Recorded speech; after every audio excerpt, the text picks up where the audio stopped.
Welcome to The Eventful Entrepreneur with Krista Graham, where we embark on an exciting journey through the dynamic intersection of weddings and entrepreneurship. Join me, Krista Graham, your guide in the world of growing a successful wedding business. In each episode this season, we dive into one piece of your client journey from marketing to offboarding.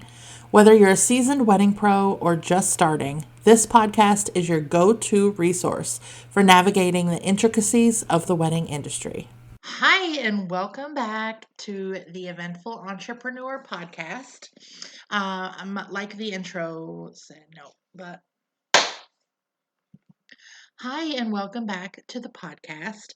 I am very excited to be moving into the time of planning where the event is upon us, the wedding is happening, and now as the planner, and I have to speak as a planner because that's what I have experience in, has to get everyone ready for the big day, right? We not only have our clients to answer to, and to bring all their visions to life, but we have a handful, sometimes more, of vendors that we need to support and make sure they have everything that they have to bring the client's vision to life. So I'm going to talk about things from both aspects, and then we're going to talk about how to handle issues as they arrive on the wedding day, because there always will be something. Very rarely is there not something that comes up that kind of throws a wrench in things or, needs for things to be adjusted a little bit. So, starting out with preparing your client for wedding success. So, this timeline kind of picks up where if they had hired you for wedding day coordination only, you have not helped them plan. This is the part where you would kind of be picking things up. For me, it's about 6 weeks before the wedding. We start talking about final preparations, scheduling final walkthroughs, and this might be about 8 weeks before, but scheduling a final walkthrough with the venue can be important depending on your venue, making sure that all the important people are there. So the venue, the client, your caterer, if they need to be, especially if they've never worked there before. Sometimes the florist will come to this meeting to see things in person and see how things can be attached and where things are going. So think through which vendors might want to attend that final walkthrough. And if you're pairing this with a final meeting for the client and the venue to finalize anything like catering or bar orders or anything like that, make them two separate appointments. They can be back to back, but let's not waste the client's time with talking specifics about floral if they're not needed, or waste the vendor's time having them be there for an hour during a meeting that is just between the client and the venue, picking details and things like that. So let's be mindful of that. As the planner, you should be present for both meetings. You'll get things out of it, just like you'll be able to contribute to the conversation at both meetings. So that's very important.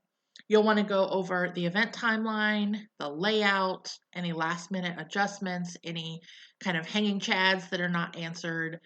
Sometimes there's usually, if it's a napkin fold or a garnish on a drink that they want specifically. Go over all those last minute details with the appropriate vendor at that time. Confirm the client's expectations. At our final meeting, which is just me and the clients, I like to kind of review what we have planned and confirm 6 months ago when we talked about your design and we finalized that, you said that this was very important to you. You said it was important to have a lounge area and for people to feel like, it's not a stuffy wedding. Is that still what you want to go for? That would be the time to make any last minute changes if there are any. So once you have made final payments and you're getting closer to the wedding day, it's going to be harder and harder to make changes. So just kind of reconfirming what they would like, reassuring the couple that you have got their day, you have got their back, and that you have backup plans. Okay? So you've got their day, you've got their back, and you have backup plans. So I like that. That's going to be my new saying. Emphasize that you have the backup plans. Okay? We make plans for plans, and we make plans for those plans just in case things go wrong. Set realistic expectations about the flow of the day. This is often a discussion that I have with clients about photos before the ceremony.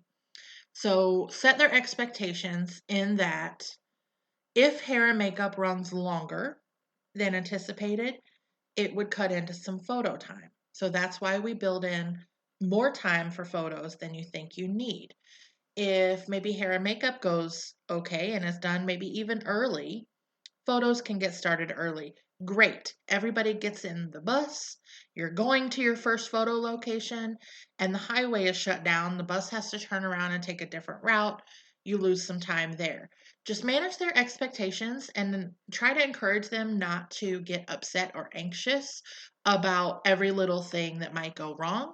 Ensure that you have built extra time into their timeline to account for things that might go wrong.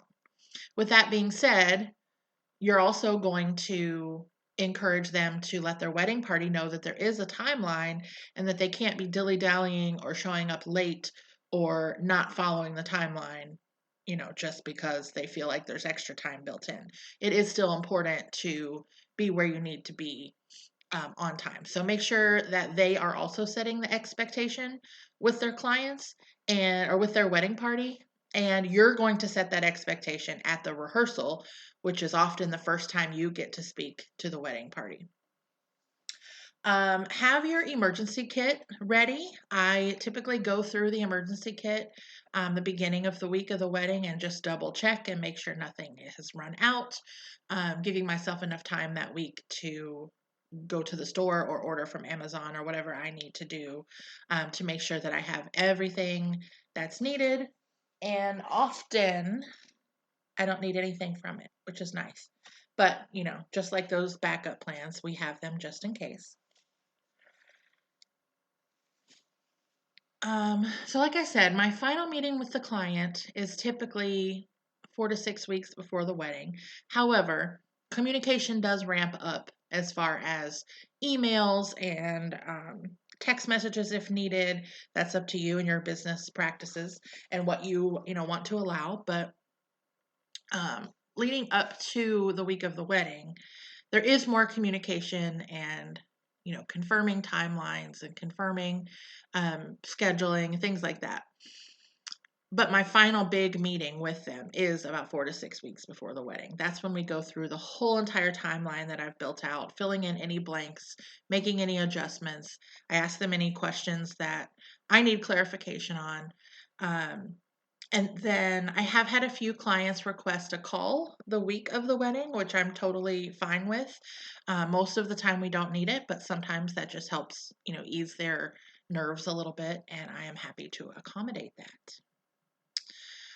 Also, in preparing for success of the wedding day, with the items that they're providing you, I've had clients that literally have one box that fits everything that they are providing. And then I've had clients who have rented U-Hauls to get all the stuff to the venue. So it really runs the gamut of options here, possibilities. So make sure you know, and I do this at my final meeting with the client, make sure you know exactly what they are bringing you. Make sure they know how to package it up. What do you prefer? as far as, at the very least, it needs to be boxed up with ceremony stuff separate from reception stuff, especially if those are in two different locations. Make sure that they know how to label the boxes the way you want them to. Um, Two different ways. I personally don't care which way the client decides to do their reception decor if they're providing stuff for each table. One way is they can box all like items together. So all the candles together, all the vases together, all of the menu cards together. Another way they can do it is box each table individually. So they can have a bin with the 3 candles, the menu card, the napkins, and the big one vase for table 1, and then another bin with all of that for table 2. I don't care how they do it as long as it's clearly labeled what each thing is, where things are going, and what the heck I'm supposed to do with this weird ass statue that they have provided me that I have never heard of, never seen, don't know what it is. So, notes, they can provide you a document beforehand, a spreadsheet, they can put labels on each box, all of that. You're also going to have a contact for the wedding day that is not the bride or the groom that you can call if you have questions. So typically, this is the maid of the honor, mother of the bride, something like that. But you will have a contact that you can call so you're not bothering the couple with your questions. But if you set them up for success ahead of time and they follow instructions and they follow through, you probably won't need that. I have hardly ever had to use that person to answer questions. Okay, so that is how to prepare your client. Now let's flip to the other side of this and figure out how to prepare your vendor team for success. And I believe this really starts with your initial communications with the vendor before you've even hired them. Or maybe it's a situation where they were hired already once you came on board. Um, but really setting the expectation in the beginning and setting the tone that we are a vendor team. I am here to support all of them. However, I'm not going to micromanage, make it clear in the beginning. I trust them to work in their zone of genius. I trust them to do their job. I will be making sure they have everything they need to do their job and that their job gets done. But I am not there to manage every minute of their day and how they do things. With that said, there are some times you are going to have to talk with a vendor and ask them to do certain things in a certain order. For example, if you have a vendor who is providing, let's say, a ceiling installation, and they're providing the tables, the chairs, the linens, things like that. But you have items you need to set up on the table. So let's say you have centerpieces, you have some candles, you have the napkins, the menu cards, all the things that go on the table. You're going to have to work with the vendor and make sure that they are either doing the setting up the tables and linens first and then the ceiling installation, or they have a team that can do things concurrently. So, as the planner who has things to put on the table, obviously we need the tables together and the linen set before I can do that. And we all have a certain time that we need to be done by. So, if they can set up the tables first, put the linens on, I can be working on the table decorations while they're doing the ceiling installation, and then we all finish on time. So, think through logistical things like that and the order of things and communicate to them. Say, I'm not trying to tell you how to do your job. I know you do great work, but this is what I need for us all to be successful, and, approach it that way. Okay.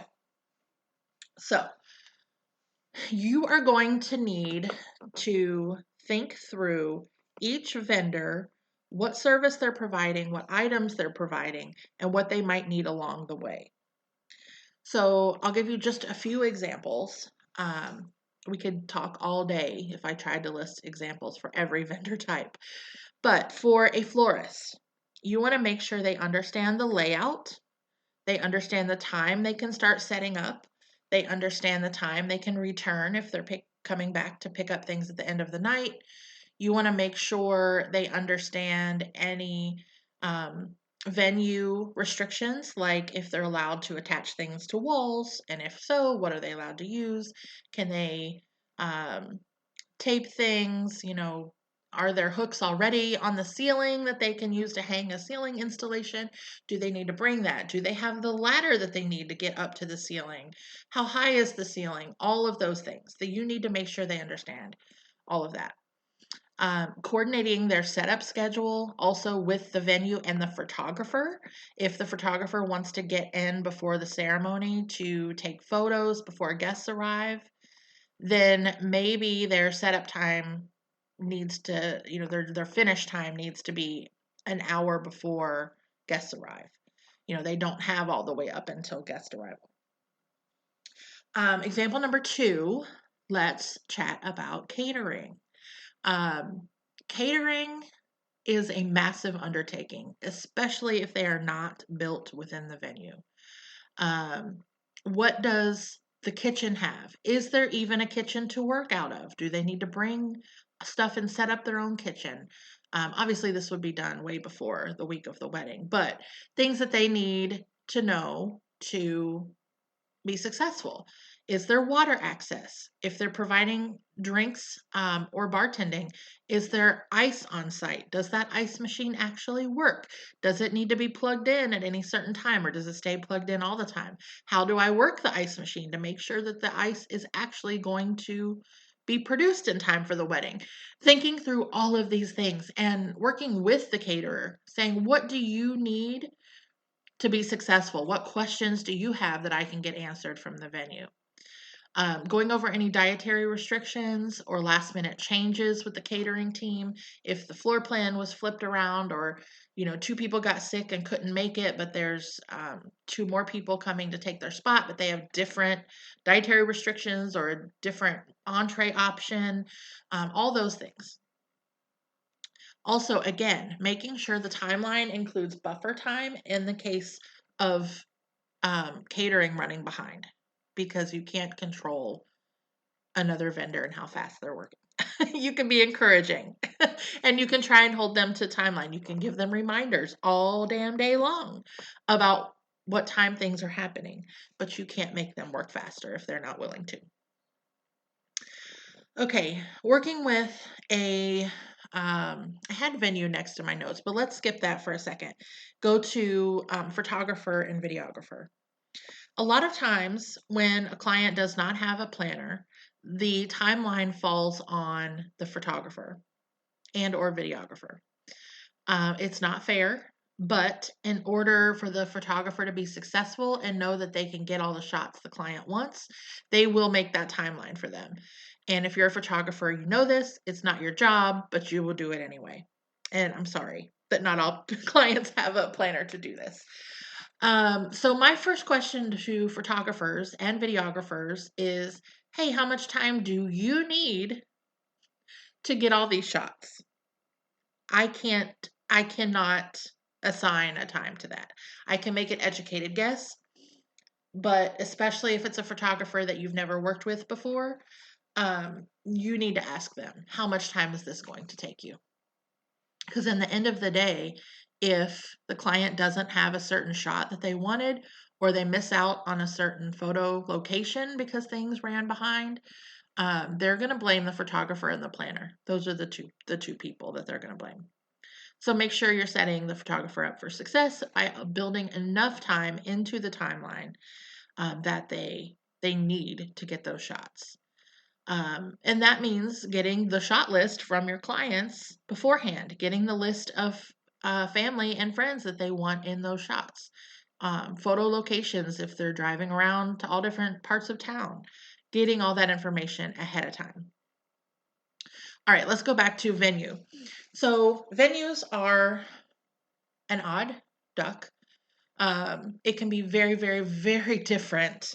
The level of partnership here can be very different depending on what type of venue you're working with. There are venues that just provide the space and you literally see nobody that works for the venue the entire day. There are venues that are very hands-on and provide bartending and catering and tables and chairs and linens, and we love those venues. We love them. So your level of communication with the venue is going to vary, but at the very least, you want the venue to put their eyes on the timeline, to put their eyes on like decor plans, floral plans, things like that, and make sure everything is going to work within the space. You want them to see the needs of the DJ and what AV needs that he has, and if that's going to work with what they've got on site, or if you need to come up with another solution. Um, you're also going to want to confirm parking, guest arrival, is there valet, things like that. Do you need any permits for tenting or valet or anything like? You just want to confirm all those details with the venue. And again, it's going to vary depending on the type of venue and the level of service they provide. So I'm not going to talk about every vendor, like I said, but in the very least, you want to get all your vendors' eyes on the timeline. You want to get them a list of all the vendors on the team in case they need to reach out specifically to the photographer, for example, to make sure they get shots of something. Um, and then you want to make sure that every vendor has your contact information. They need to know what hours you're on site for the wedding day, if they're going to be talking to you or another member of your team during the wedding day. Make sure they know who to check in with when they arrive. All those details, everything they need. You're going to want to think through for every single vendor and figure out what they're going to need. Okay, we've made it to the wedding day. Issues, and how do you address them?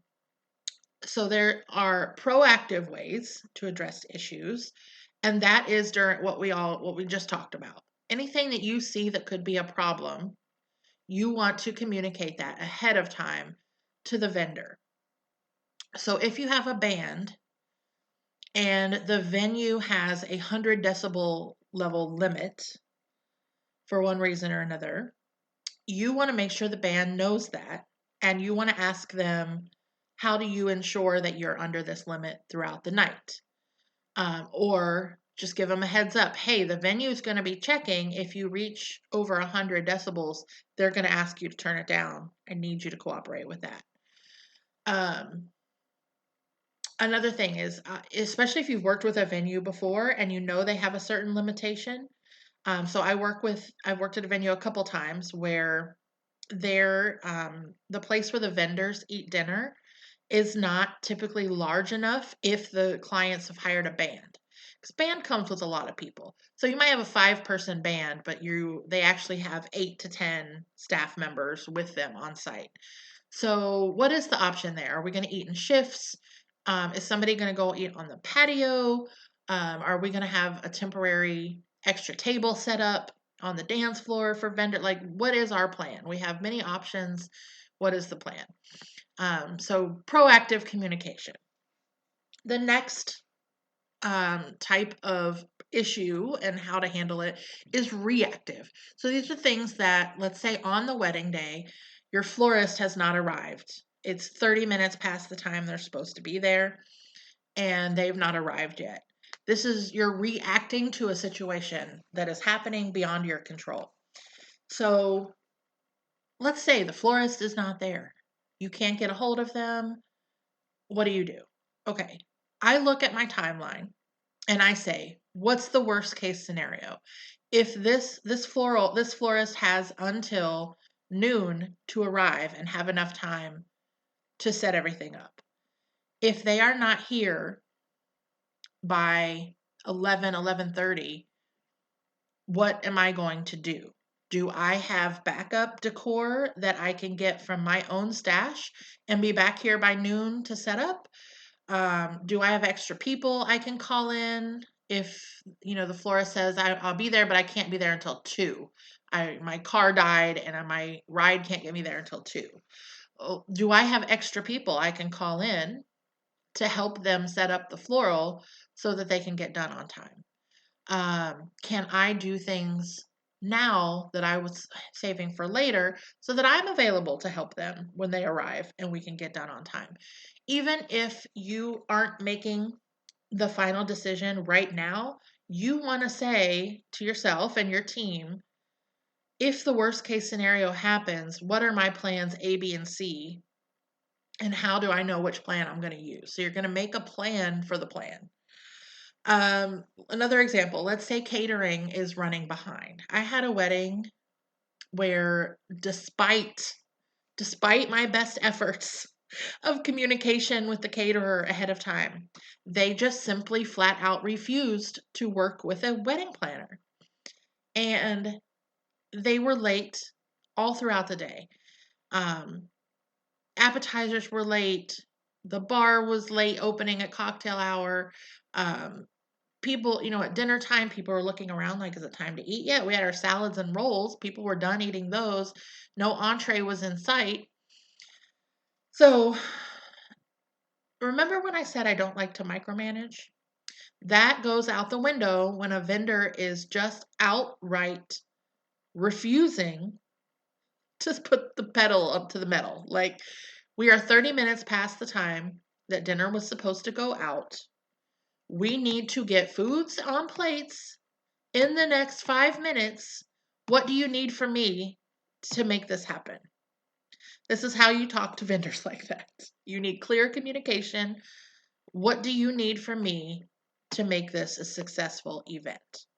Once you find that out, you want to talk to your DJ or your MC and have him make an announcement that dinner is delayed. Dinner will be out soon, however they want to announce that.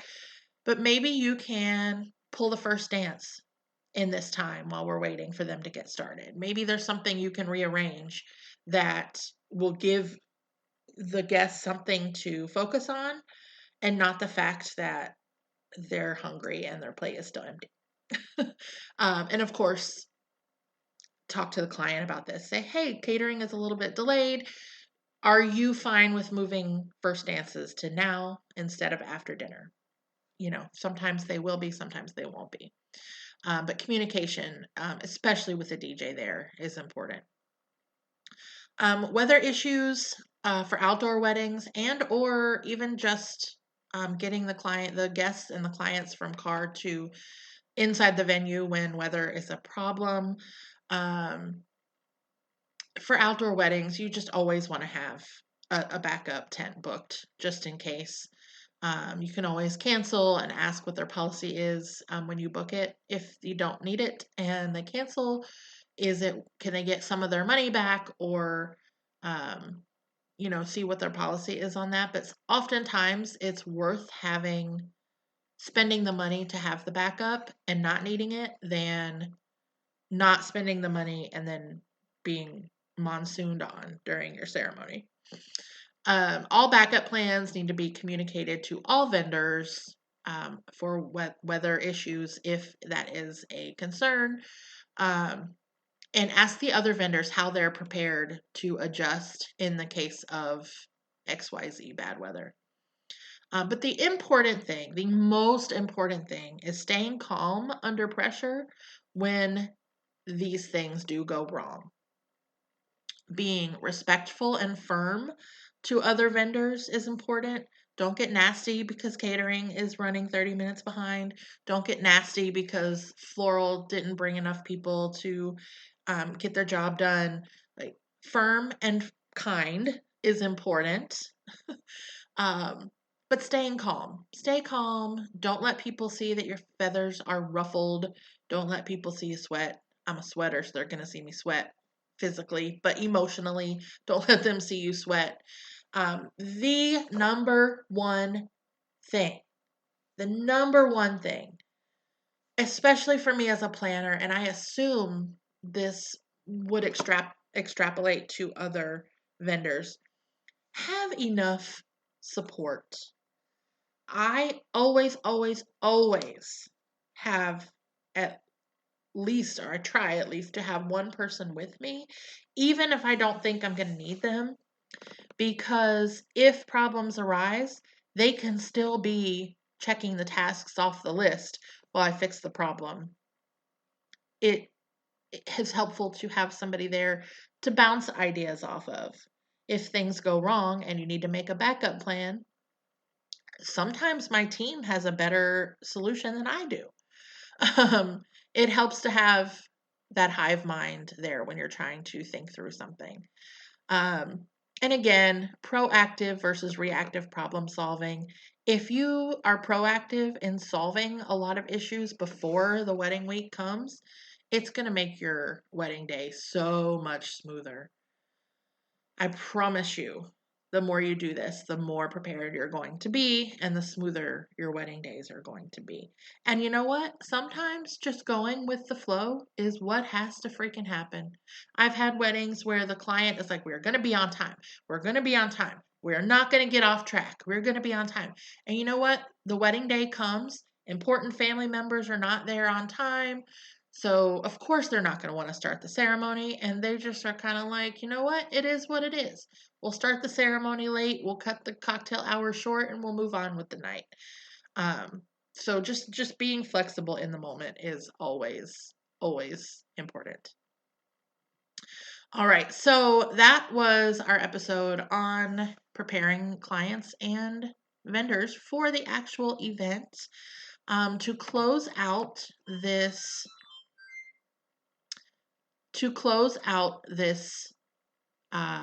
season 2, we're going to have one more episode, and that is going to be on offboarding your clients.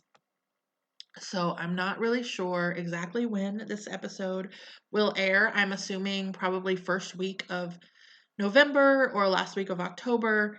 We're going to talk about after the event, what do you do, and how do you kind of break the ties, so to speak, with your clients. So thank you for listening, and check the show notes for that a business resource PDF that I'm going to link to get links to all the things I use to run my wedding planning business efficiently, productively, and all the things. I will talk to you soon. Before we end today's episode, I want to share a new challenge that I created to help you organize your email inbox and create streamlined email workflows so you spend less time in your inbox. If you're drowning in a sea of unread emails, or if you find yourself struggling to stay on top of client communications and project deadlines, fear not, because I can help. Join my 3-day email challenge designed specifically for wedding pros to stay on top of their client communication. In this challenge, I'll show you how to conquer your email inbox once and for all. I'll teach you the STAR processing system, a simple yet powerful method for managing your emails efficiently. Plus, I'll walk you through setting up a labeling system to organize your emails by project or client, and I'll share strategies for establishing daily email routines that keep you focused and productive. Imagine starting each day with a clear, clutter-free inbox and ending it feeling accomplished and in control. With the Mastering Your Email Inbox 3-day challenge, you'll learn how to achieve the elusive Inbox Zero every single day and reclaim your time for the things that truly matter. So, are you ready to take your first step toward email freedom? Sign up for the challenge today by visiting kristagraham.com/challenge. You'll receive daily emails packed with tips, strategies, and actionable steps to transform your inbox and supercharge your productivity. Don't let your email inbox hold you back from reaching your full potential in the wedding industry. Join the challenge and take control of your inbox and your business starting today.